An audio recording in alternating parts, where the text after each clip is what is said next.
Boa noite a meus amigos. Existe um termo que comumente ele é usado no nosso vocabulário popular, quando a gente diz assim, é o bode expiatório, né? Bode expiatório é remanescente dos antigos judeus, que durante uma festividade, eles matavam um bode. E esse bode tinha a significação de matar todos os pecados das pessoas. Se matava o bode a fim de que, com a morte do bode, morresse todos os pecados. Hoje em dia, nós não fazemos mais esse sacrifício absurdo, mas de uma forma indireta, de uma forma velada, nós ainda continuamos fazendo ou usando essa crença a respeito do bode expiatório nos nossos dias. Quando nós sacrificamos alguém, ou lançamos sobre alguém os nossos pecados, entre aspas, indicando como sendo o culpado daquilo que nós fizemos, daquilo que nós estamos vivendo, daquilo que nós temos dentro de nós mesmos, e muitas vezes nós não queremos admitir, a gente sacrifica o bode. Ou seja, a gente aponta para alguém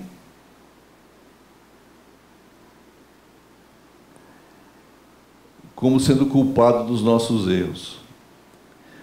Durante muito tempo, se jogou as culpas do mundo, principalmente nas mulheres. As mulheres na época de Jesus, ou muito antes de Jesus, já tinham esse condão de serem sacrificadas, entre aspas, porque elas é que permitiam os erros, elas que tinham em si, as mulheres eram o próprio erro ambulante. Tanto é que na Idade Média se identificava uma mulher bruxa pela cor do seu cabelo. As mulheres de cabelos ruivos, elas eram eminentemente, indiscutivelmente consideradas bruxas pelos padres, pelos monges. Obviamente porque, como existia neles a tentação, o instinto sexual aflorado, eles, quando viam uma mulher ruiva, que obviamente a mulher ruiva tem toda, muitas vezes, uma característica da sedução, eles achavam que essa mulher era uma bruxa, e eles se sentiam tentados pela bruxa, né? E muitas vezes essa mulher ia para a fogueira. O que nós encontramos nos dias atuais é a mesma coisa. Muitas vezes uma pessoa, uma mulher, que ela é,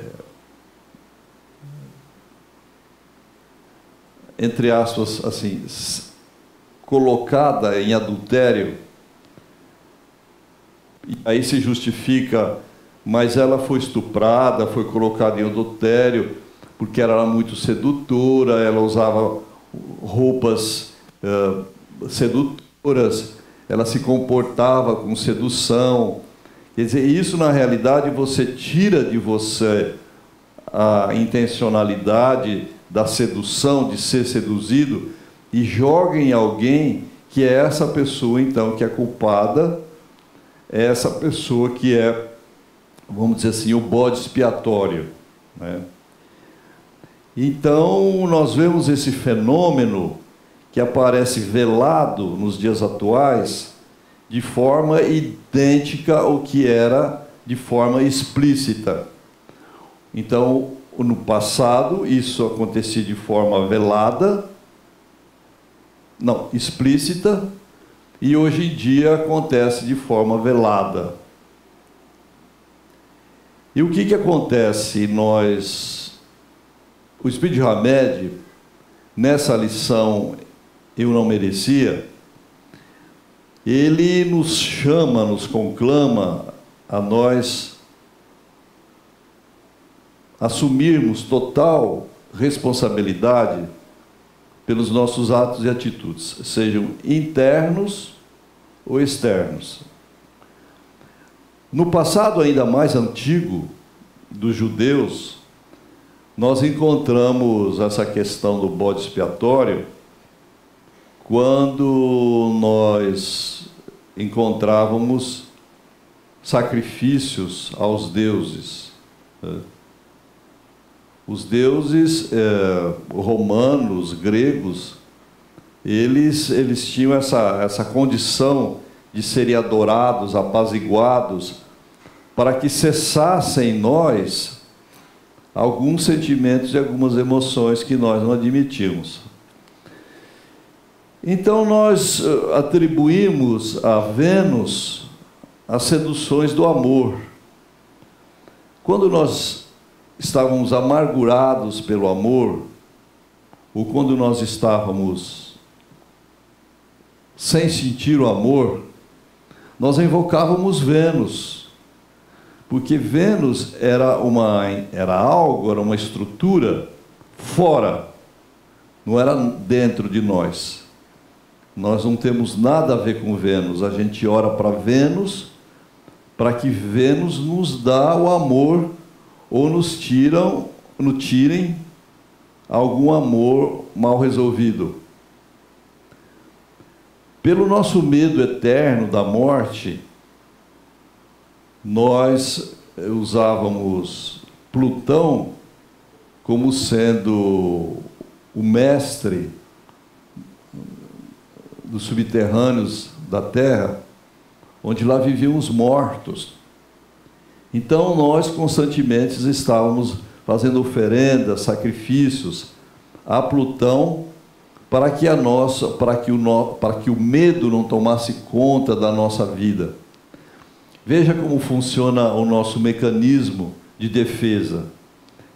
Isso, por mais absurdo que seja, funciona até nos nossos dias.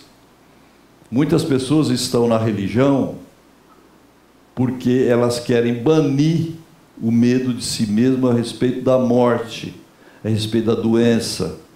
Então eu venho ao centro espírita, eu venho à igreja, eu vou ao templo protestante, porque a religião para mim é quase que uma muleta para que eu me livre dos meus medos, dos meus anseios, sejam eles quais forem. Então ainda a gente procura Vênus, Plutão, Netuno. Quando você ia para o mar, você fazia orações para Netuno, que era o deus dos mares. Então ainda nós estamos reverenciando deuses, nós estamos ainda matando o bode em pleno século XXI, de uma maneira imperceptível. Nós agimos como se nós não tivéssemos nada a ver com isso. Nós estamos elegendo alguém. Eu me lembro muito bem quando surgiu a AIDS, o boom da AIDS. O bode expiatório foram os homossexuais. Eles é que estavam levando esse câncer social, e nós então sacrificávamos, entre aspas, né, os gays, porque eles que eram os portadores dos pecados. Nós não temos nada a ver com isso, né? Depois, quando se descobriu que a AIDS ela era transmitida não só pelos atos sexuais entre dois homens, né, mas também pelos atos sexuais ditos normais entre um homem e uma mulher, E se percebeu que mulheres também, quando faziam sexo entre si, também tinham problemas da transmissão da AIDS. Nós vamos entendendo então e mudando o nosso padrão de julgar só os homossexuais naquele conflito, naquela doença recém-aparecida nos anos 80, mais ou menos, por aí. Então vejam que determinados fenômenos, determinadas ideias, elas não morrem. Elas são passadas de geração a geração de forma imperceptível nas nossas vidas. Nós continuamos agindo e pensando da mesma forma que agimos e pensamos há 1000 anos atrás. Nós vivemos na atualidade uma revolução da tecnologia, mas ainda somos os mesmos preconceituosos, somos os mesmos pessoas que esfaqueiam o bode, né? Matam o bode. As prostitutas também levam essa pecha, que elas que são o mal do mundo. As prostitutas, por detrás das prostitutas, tem um prostituto, que nem sempre ele é identificado, né? Mas as prostitutas, além de serem mulheres, né? E além de serem elevadas ao altar da tortura, entre aspas, como o bode, como um animal em sacrifício, porque o bode expiatório é uma expressão que nós usamos até hoje. Mas se sacrificavam muitos animais para os deuses. Não só bodes, mas vacas, carneiros, outros tantos animais. Tanto é que no Templo de Jerusalém tinha um lugar só para os sacrifícios de sangue. E os historiadores contam que eles eram feitos num lugar onde o sangue escorresse uma rampa grande e fosse nos subterrâneos dos templos. E os sacerdotes utilizavam daquele sangue para adubar as terras deles, para fazer um adubo para as plantações dos fariseus, né? Então, existe aí, na nossa política, na nossa sociedade, enfim, alguém sempre julgando alguém. E algumas pessoas, elas se aproveitam desses conteúdos interiores, desses conteúdos psicológicos existentes no ser humano, se aproveitam disso para fazer os seus desmandos, né? Para fazer as suas falcatruas. Sempre se aponta alguém, e esse alguém nunca sabe nada das coisas, mas são os outros que sabem, mas também não dizem. Então nós vivemos nesse burburinho, de certa forma, interno, apontando significativamente alguém como sendo o dono dos pecados, o causador dos pecados.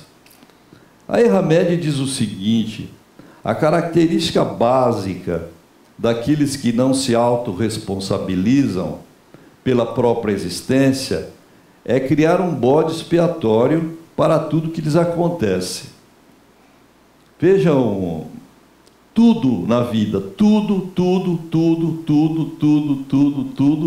vem do quê? De uma atitude que você toma. Tudo é atitude. Mesmo quando você diz que não tomou atitude, você deixou de tomar atitude, mas não tomar atitude é uma atitude que você não tomou. Vejam que é sempre uma atitude. E você, ao tomar atitudes impensadamente, você é levado impensadamente, aleatoriamente, para determinados acontecimentos e situações que você disse: eu não tenho nada a ver com isso. Isso apareceu na minha vida Aí entra outras crenças. Por exemplo, a crença de vidas passadas, que é uma coisa muito bonita, desde que bem entendida e bem raciocinada, nos leva a maioria das pessoas a dizer assim: fiquei doente porque nas vidas passadas, isso. Toda essa forma, vivendo muito mal, porque em vidas passadas aconteceu isso. A vida passada se torna também um bode expiatório para aquilo que a gente não admite que sente, que faz e que não tem controle da sua vida. Quando você não controla a sua vida, você diz que aquele ato, aquele comportamento foi mais forte do que você. Você não tem nada com aquilo. Aquilo é um desígnio de Deus. É um desígnio da providência divina, que não tem nada a ver com você. Veja como somos interessantes, né? Nós somos meio maluquetes, sem entender a nossa maluquez, né? Daqui a pouco eu recebo aqui justamente. Mas vejam vocês que, diz Hamed, as criaturas que assim se comportam precisam, no fundo, negar seu lado fraco, ou impulsos inaceitáveis, culpando o mundo pelo desequilíbrio que elas não veem em si mesmo. Então nós vivemos um desequilíbrio fora, que não tem nada a ver com o nosso desequilíbrio deles. E tudo tem a ver, sim. Tudo tem a ver.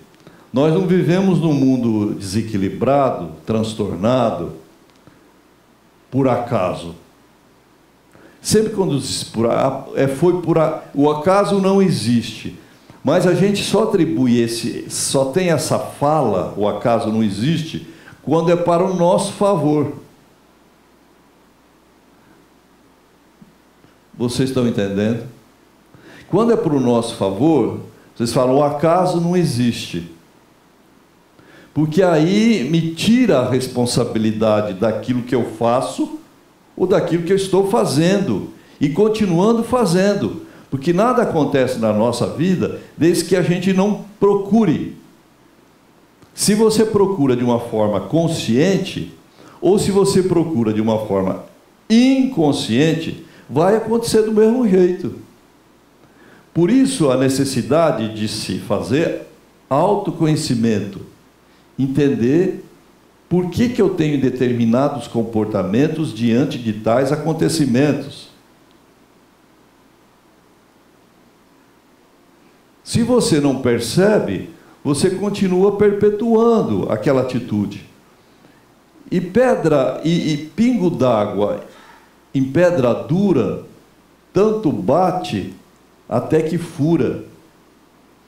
É um pingo d'água mole, sensível, que você acha que não tem nenhum compromisso com a tua atitude na vida. Mas muitas vezes é esse regular pingo d'água, esse pingar de uma coisa tão mole, tão sensível, que está fazendo com que a pedra fura. O pingo d'água, aliás, é motivo de tortura para alguns países orientais, onde se colocava alguém amarrado e um pingo d'água sistematicamente pingando na cabeça daquela pessoa, sem interrupção. Depois de um tempo, essa pessoa enlouquecia, porque aquele pingo d'água fazia um transtorno na mente do indivíduo. Então vejam que essa nossa não percepção das coisas e atribuindo tudo aos outros é muito fácil. Eu não tenho responsabilidade daquilo que eu faço.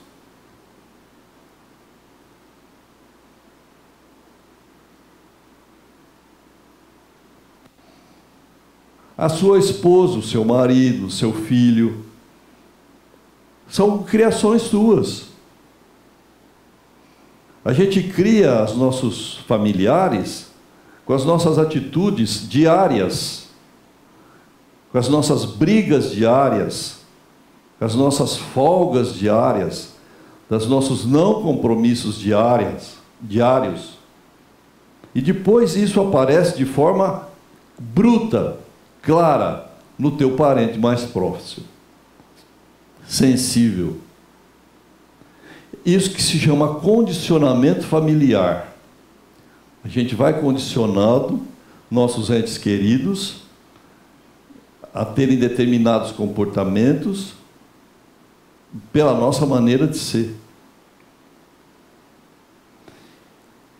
E aí, quando surge algum desastre familiar, a gente vem no centro espírita tomar passes e fazer tratamentos. Para tirar o quê? Para tirar aquele espírito daquela criatura, que nada mais é do que o bode expiatório que eu arrumei para justificar o comportamento inadequado que eu tive. O que eu não tenho, a minha omissão. Então nós vivemos assim, numa ilusão. Né? O nosso problema é viver no mundo da ilusão. A gente vive com a cabeça no céu e o pé na terra. Seria bom que fosse no céu, no sentido da busca do sagrado, mas a nossa cabeça no céu é a cabecinha tontinha. Né? E é gozado que as pessoas chegam na casa espírita em busca de soluções para os seus bodes expiatórios, atribuindo aquele mal-estar que ela sente a um obsessor, que também é um tipo novo, melhor dizendo, não tão novo, de bode expiatório, porque no passado longínquo, sempre existiu os demônios e se atribui ao obsessor, sendo um demônio que nos atormenta. O que nos atormenta é a nossa chamada auto-obsessão. Você tem um neto louco, porque você fez o neto louco, ou sua filha fez o neto louco, ou seu genro fez o neto louco. Você que fez aquilo é um subproduto da sua postura diante da vida. Obviamente que não vai ficar louco a vida inteira, porque um dia vai morrer e vai desmanchar aquela estrutura física. Ela desmancha, vocês sabiam que a gente desmancha com o tempo, né? Tanto desmancha fisicamente, como os nossos condicionamentos também desmancham, eles acabam. Mas se você vê a criatura sofrer e te pedir socorro, e você fala, Deus, me ajuda. Por que que Deus está fazendo isso comigo? Eu não merecia isso, que é o título da lição. Eu não merecia. Merecia. A gente sempre merece o que está passando. A gente sempre merece os desencontros e sempre merece os encontros pelas quais nós passamos. Então, diz Hamed, assumir total responsabilidade por as coisas que acontecem em nossa vida, incluindo sentimentos e emoções, é um passo decisivo em direção à nossa maturidade e crescimento espiritual. Veja comportamento infantil. Quando uma criança cai e dói, ela bate na mãe. Já viram isso?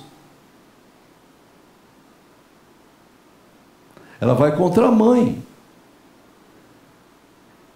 Desde pequenininho, nós já estamos condicionados a não assumir o comportamento. E depois a mamãe, em vez de sentar e explicar, olha, eu te expliquei para você não pôr o dedo na tomada, eu te expliquei para você não descer a escada, você desceu, você caiu, a culpa não é da mamãe, a culpa é sua. Se faz isso, você já viu alguma mãe fazer isso com o filho? Ela faz, não bate na mamãe, não bate na mamãe, a mamãe te ama, a mamãe faz tudo para você. Pronto. Mais um erro, mais uma postura de indolência. Eu não tenho responsabilidade, nem ele tem responsabilidade, e criança e os pais não têm responsabilidade. E aí diz Hamed ainda, a tendência em acusar a vida, as pessoas e a sociedade, o mundo, enfim, é tão antiga quanto o gênero humano. E muitos de nós crescemos aprendendo a raciocinar assim. Nós aprendemos a raciocinar dessa forma. Isso não está na nossa vida de uma forma que caiu do céu como uma mágica. Nós estamos paulatinamente aprendendo a raciocinar assim. A culpa não é minha, é sua. E a gente acha lindo que quando a gente aponta com o dedo, vem três para nós, isso se fala de Bard, vamos dizer assim, né? Até o padre Fábio de Mello fala isso. Então, o que acontece? A gente acha bonito a analogia. Eu aponto um dedo para lá, mas tem três dedos que apontam para mim. Isso tem uma significação muito maior na nossa vida do que nós podemos imaginar. Então, essa forma de raciocinar nossa é aprendida, censurando todos e tudo, nunca examinando o nosso próprio comportamento, que na verdade decide a vida em nós e fora de nós. É o meu comportamento que atrai as pessoas. É o meu comportamento que repulsa as pessoas, que afasta as pessoas. Eu posso tanto atrair pessoas, como... Porque isso não é mágica, isso é uma coisa que você vê perfeitamente nas pessoas. E os ditados são constantes. Diga-me com quem andas, que eu te direi quem és. Mas isso soa para nós longe. Não tem nada a ver comigo. Isso é uma frase bonita, é uma frase feita. Então, o que acontece?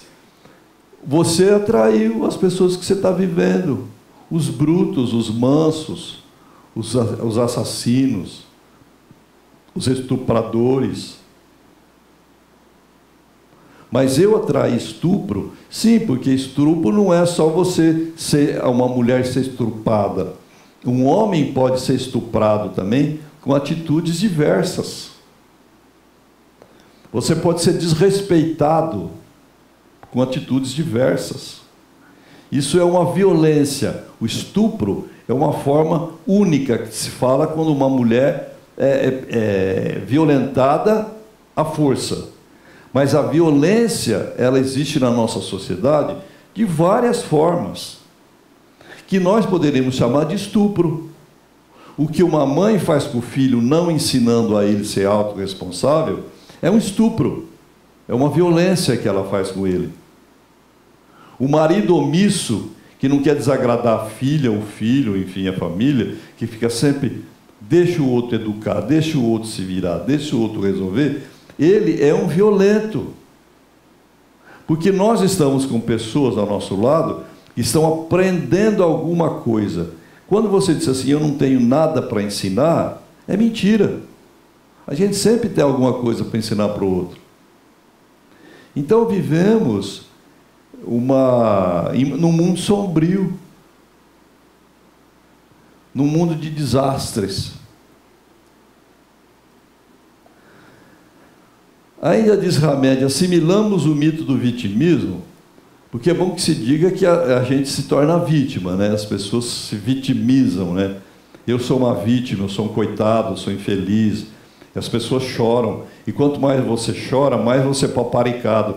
Quanto mais você geme, mais você é socorrido. Quanto mais você se autoagride, mais as pessoas têm dó de você. Isso é vítima, né? Então, o vitimismo, nós assimilamos esse comportamento do vitimismo nas mais remotas religiões politeístas, vivenciadas por todos nós durante as várias reencarnações, e quando os deuses temperamentais nos premiavam, nos castigavam, de conformidade com as suas decisões arbitrárias. Nós achávamos que os deuses tinham decisões arbitrárias e eles estavam sempre nos castigando, nos premiando de alguma forma. Por termos sido vítimas nas mãos dessas divindades, é que passamos a usar as técnicas para apaziguar as iras divinas, comercializando favores com oferendas a Júpiter no Olimpo, a Netuno e nos oceanos, a Vênus nas áreas afetivas, e Plutão nos Deus dos mortos e nos infernos. Então veja que tudo acontece do mesmo jeito. Nada mudou. Se dá nomes novos para as mesmas coisas velhas. E, aliás, é bom lembrar, de falando nomes novos para coisas velhas, que Jesus diz assim: não costurai roupas novas com trapos velhos, porque o trapo velho não aguenta o cerzimento e ele vai, de certa forma, estourar de novo. Por remendo novo em pano velho, ou vice-versa, enfim. E aí, nós somos seguidores de Jesus. Mas pequenos detalhes nós não entendemos o que nós estamos fazendo da nossa vida.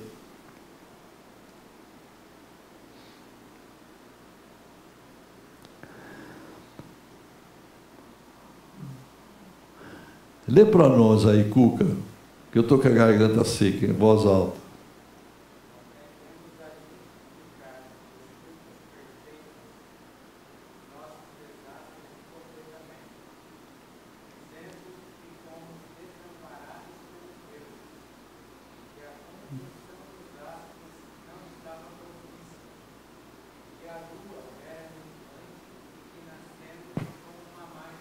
Euclides, lê o trecho de baixo. Ainda muitos de nós acreditamos ser vítimas do pecado de Adão e Eva e da crença de um Deus judaico que privilegia um povo e despreza os outros, surgindo assim a ideia da hegemonia. Vejam que esses todos comportamentos que surgem na nossa sociedade é fruto daquilo que a gente acredita. Quando você acredita que Deus ajuda um povo, esse povo é melhor que o outro. E esse povo tem hegemonia diante do outro. Quando você disse assim, os americanos são melhores, porque eles têm comportamentos melhores. Quando você diz assim, os americanos são piores, porque eles têm comportamentos piores. Mas alguns povos não têm hegemonia gratuitamente. Eles têm hegemonia porque eles são diferentes mesmo. Vejam, nós vivemos num país que ninguém tem responsabilidade por nada. Nós vivemos de migalhas dos governantes. Nós vivemos de um pouquinho de arroz e de feijão dos governantes. E não vou fazer aqui na Casa Espírita nenhuma propaganda política, não. Mas eu só estou usando para que a gente identifique o nosso comportamento.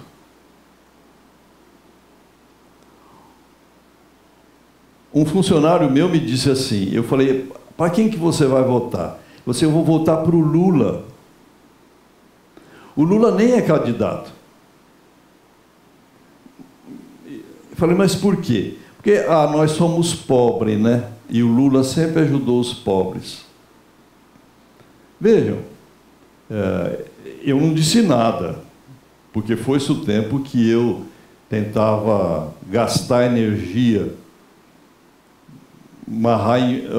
malhar em ferro frio, né? Mas vejam, assim, Alguém nos ajuda lá em cima. É para esse indivíduo que eu voto. Pronto. Eu sou pobre e eu preciso de um candidato que ajuda a minha pobreza. Eu não voto para um candidato que me ajuda a crescer.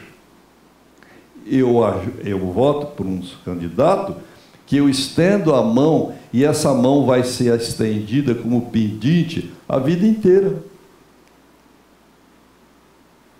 Então, nosso comportamento familiar também é a mesma coisa. Nós temos essa postura familiar do mesmo jeito. De quem eu gosto na família? Pergunta que eu lanço para vocês. Por quê?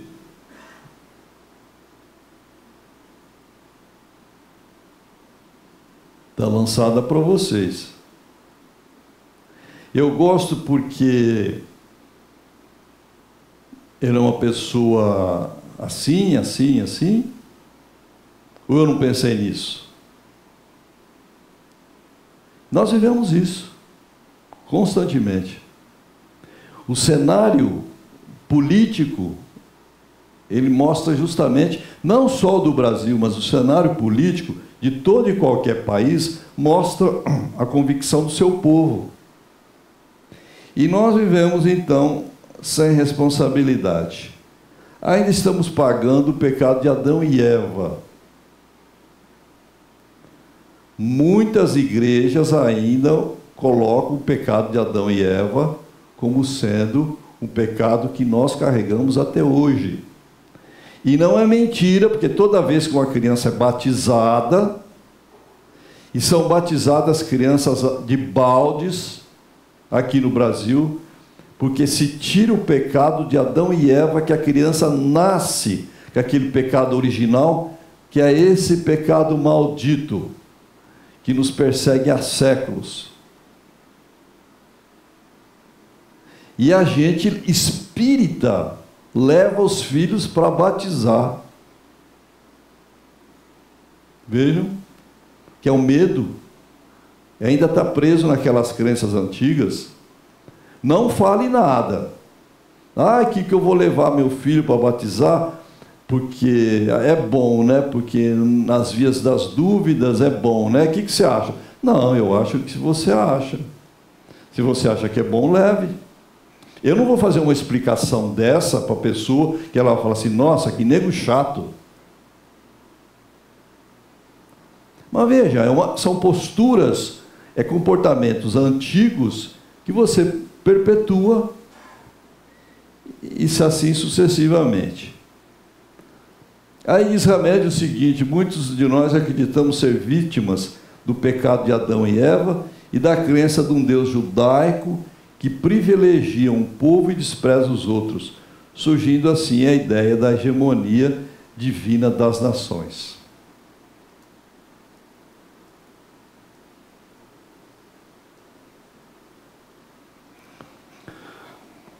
De quem você é marionete? Geralmente com a pessoa que você mais briga na sua casa, é que você é mais marionete na mão dela. Com quem você mais briga na sua casa?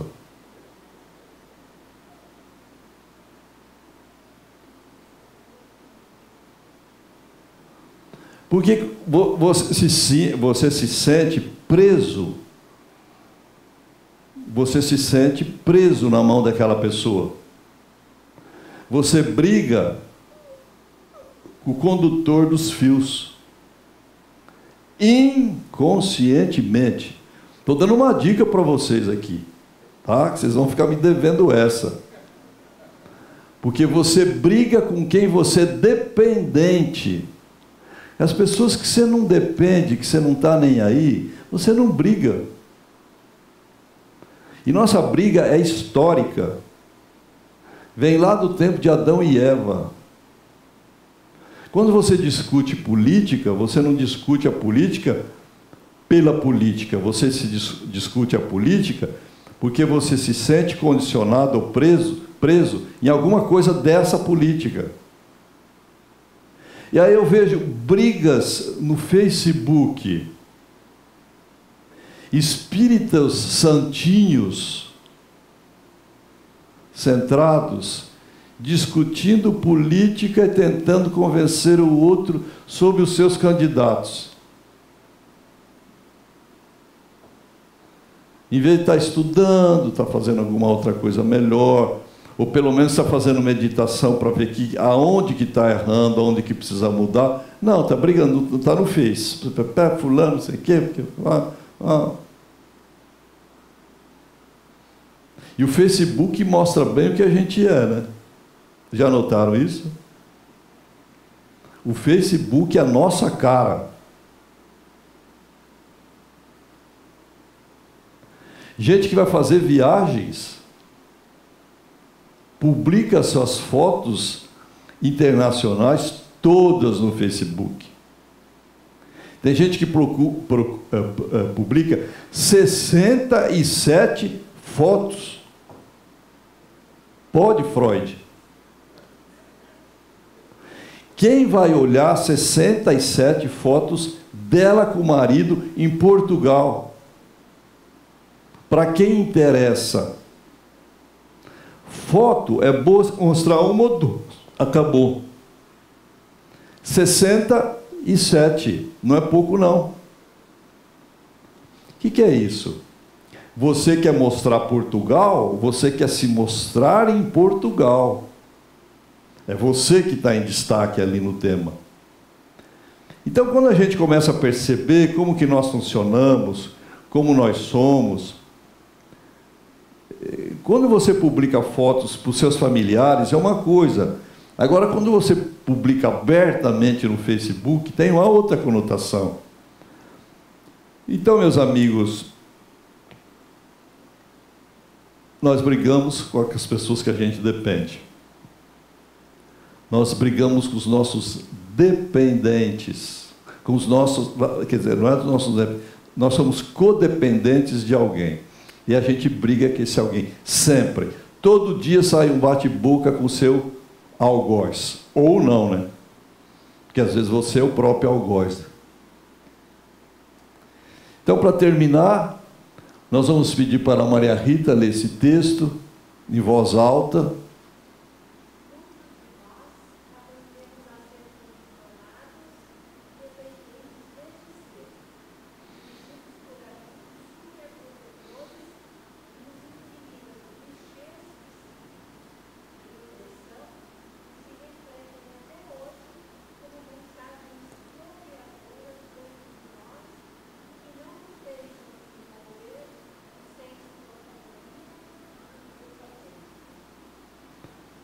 Então, veja, a própria sentença fala tudo, né? A gente quer ser autônomo, quer mandar em si mesmo, que é o direito nosso, o direito natural, você mandar em você. Por mais besteira que você faça, você tem que mandar em você. Não ficar na dependência de alguém dizer para você o que você vai fazer, o que você não vai fazer. Diz que é mãe boa, é a mãe que saiu de cena na vida do filho. Essa é a mãe boa. Agora, a mãe que continua em cena na vida do filho, com 20, 25, 30, 35, 40, 45, essa é uma mãe que está segurando, ela quer dizer para o filho o que é certo e o que é errado. Você acha que alguém que é amarrado desse jeito, numa mãe, pode se dar bem com a mãe? Pode ter uma boa convivência? O que a mãe fala irrita. Irrita. Fala, não sei o que eu tenho com a minha mãe, acho que é coisas de vidas passadas. Olha a loucura. Quando ela fala, eu vou ficando nervoso. É dependência. O meu pai é coisa de vidas passadas. Quando ele começa a me cobrar, quando você é cobrado, é porque você se aceita a ser cobrado. Quando a pessoa te cobra e você não aceita, você não tem problema. Aquilo não te enerva. Sabe quem é ficar nervoso? Você vê adultos casados, com filhos já casados, adultos, vovô e vovó, ainda continuam na briga da autonomia.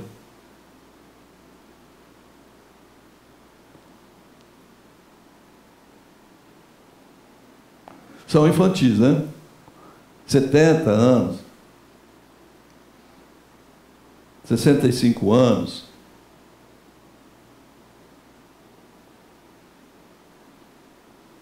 Mãe, não me venha com a sua ladainha. Você já sabe que a mãe... Você sente a aura da bruxa chegando. Você sente a aura. Não me venha com a ladainha. E aí a pessoa vem com a ladainha.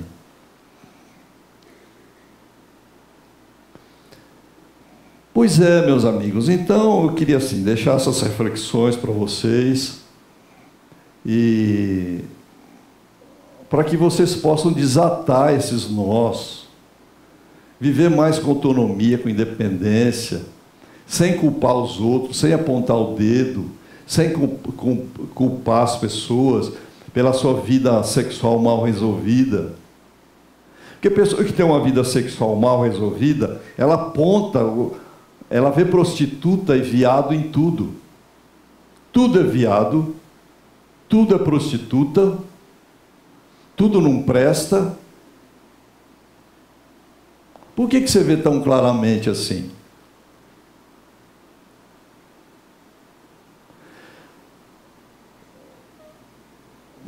Se contenha, que já chegou o final da palestra. Então, fica aí a reflexão para vocês. Muita paz a todos.